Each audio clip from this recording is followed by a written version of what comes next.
যাই হোক বন্ধুরা, একটা কাঁড়াল নিয়ে আসছিলাম শখের বশত যে কাঁড়ালটা মুড়ি দিয়ে খাবো, কিন্তু কাঁড়ালটা ভাঙার পর কাঁড়ালটা দেখে আমার রুচি হয়ে গেছে একদম, কি বলবো আর। এখন যাই হোক, এখন যেহেতু কাঁড়ালটা পুষ্টি হয় নাই, সেক্ষেত্রে এখন আমি ওই কাঁড়ালের আটিটা দিয়ে হয়তো ভাজা খাবো না তরকারি খাবো।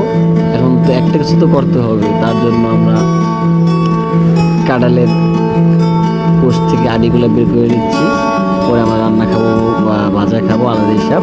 কিন্তু কাঁড়ালটা দেখতে এত সুন্দর, যে কথা আছে না, উপর দিয়ে ফিট পাশ নিচ দিয়ে সতেরো কাঠ, সেটাই হয়েছে আসলে আমার কাঁড়ালটার বিষয়টা নিয়ে।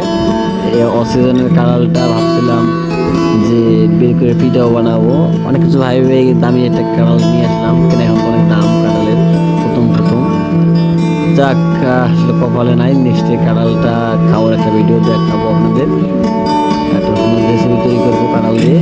এটা তো আসলে হলো না। আর যাই হোক বন্ধুরা, আপনারা সবাই প্রথম সিজনে কাঁড়ালটা এখন খাবেন না, কারণ হলো ঠকবেন, দেখতে মনে হয় অনেক বড়, বাট ভিতরেটা আসলে ওরকম না। আপনারা আরো পরে কিনবেন, আমি মোটামুটি কিন্তু ধরা খাইছি। এখন যে বাঁচতে তো হবে, এই কারণে একটা এখন আটিগুলো দিয়ে একটা ব্যবস্থা করলাম।